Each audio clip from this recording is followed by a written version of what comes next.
கடைசி லீக் மேட்ச்ல லக்னோவிடம் தோத்து மோசமான சாதனை படைச்சிருக்காங்க மும்பை அணி. மும்பை விசஸ் லக்னோ மேட்ச்ல என்னென்ன சம்பவம் நடந்துச்சு, இந்த மேட்ச்ல எப்படி லக்னோ ஜெயிச்சாங்க அப்படிங்கிறத பத்தி தான் பார்க்க போறோம். இந்த மேட்ச்ல டாஸ் வெற்றி பெற்ற மும்பை பந்துவீச்சு தேர்வு செய்ய முதல்ல பேட்டிங் ஆடிய லக்னோடைய தொடக்கம் மோசமா இருந்துச்சு. ஓப்பனிங் வீரர் படிக்கல் துஷாரா போட்ட முதல் பால்லே எல்பி ஆயிட்டு டாட்டா காட்டிட்டு வெளில போக ஸ்டாயினிஸ் கேஎல் ராகுல் பவர் பிளேல ஒரு 50 ரன் அடிச்சாங்க. இதுல மார்க்கஸ் ஸ்டாயினிஸ் 22 பாலுக்கு 28 ரன் அடிச்சிருக்கும் போது பியூஷ் சாவ்லா போட்ட பால்ல எல்பி ஆயிட்டு வெளில போக, அதற்கப்புறம் தீபக் கூட 50 பாலுக்கு 11 ரன் அடிச்சிருக்கும் போது பியூஷ் சாவ்லா போட்ட பால்ல கேட்ச் கொடுத்துட்டு வெளில போயிட்டார். அதுக்கப்புறம் நிக்கோலஸ் பூரான் கேஎல் ராகுல் விளையாண்ட டெஸ்ட் இன்னிங்ஸ் ஓரம் கட்டிட்டு அதிரடியா விளையாண்டு 19 பாலுக்கு 55 ரன் அடிச்சு சம்பவம் பண்ணார். அதிரடியா விளையாண்ட நிக்கோலஸ் பூரான் இந்த மேட்ச்ல 29 பாலுக்கு 75 ரன் 8 6 5 பவுண்டரி 258 கிட்ட சைக்கிட்டு இருக்கும் போது துஷாரா போட்ட பால்ல சூரியகுமார் கேட்ச் கொடுத்துட்டு வெளில போயிட்டார். அதுதான் கேஎல் 41 பாலுக்கு 55 ரன் அடிச்சிருக்கும் போது அவுட் ஆக, ஆயுஷ் பதோனி 22 ரன்லையும் குணால் பாண்டியா 12 ரன்லையும் கிரீஸ்ல இருக்க, லக்னோ 21 முடிவில் 6 விக்கெட்ல பெருக்கி 614 ஒரு மிகப்பெரிய டார்கெட் மும்பைக்கு செட் பண்ணாங்க. மும்பை அணி பந்துவீச்சு தரப்புல இந்த மேட்ச்ல சாவ்லா 3 விக்கெட்டும் துஷாரா 3 விக்கெட் எடுத்து சம்பவம் பண்ணாங்க.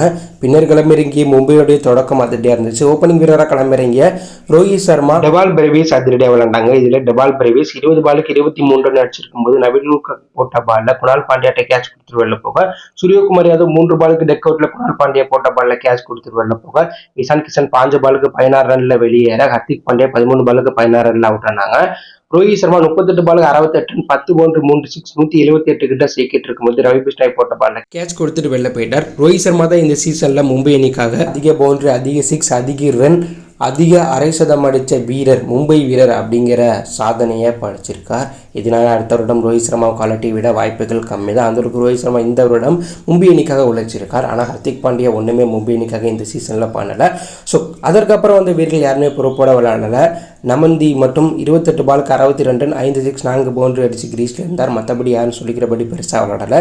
இதனால மும்பை அணி 21 முடிவில் 6 விக்கெட் பிறகு 196 ரன் அடிச்சதுனால 18 ரன் வித்தியாசத்தில் லக்னோ ஜெயிச்சு பிளேயா வாய்ப்பை இழந்துட்டாங்க. அதாவது லக்னோ இந்த மேட்ச்ல ஜெயிச்சாலும் 2 ரன் கம்மியாக இருக்கிறதுனால பாயிண்ட் டேபிள்ல 6வது இடம் பிடிச்சிருக்காங்க. டெல்லி 5வது இடம் பிடிச்சு பிளேயா வாய்ப்பை இழந்துட்டாங்க. இன்னைக்கு நடக்க போற சிஎஸ்கே விசஸ் ஆர்சிபி மேட்ச்ல யார் அதிக ரன் ரேட் அடிப்படையில் ஜெயிக்கிறாங்களோ அவங்க பிளேயா போக வாய்ப்பு இருக்கு. மேலும் மும்பை அணி இந்த மேட்ச்ல தோக்குறது மூலம் பாயிண்ட் டேபிள்ல 14 மேட்ச் விளையாண்டு 4 வெற்றி மற்றும் பெற்று 10 தோல்வி பெற்று 8 புள்ளியோட 10வது இடம் பிடிச்சு நிறைவு பண்ணியிருக்காங்க இந்த சீசனை.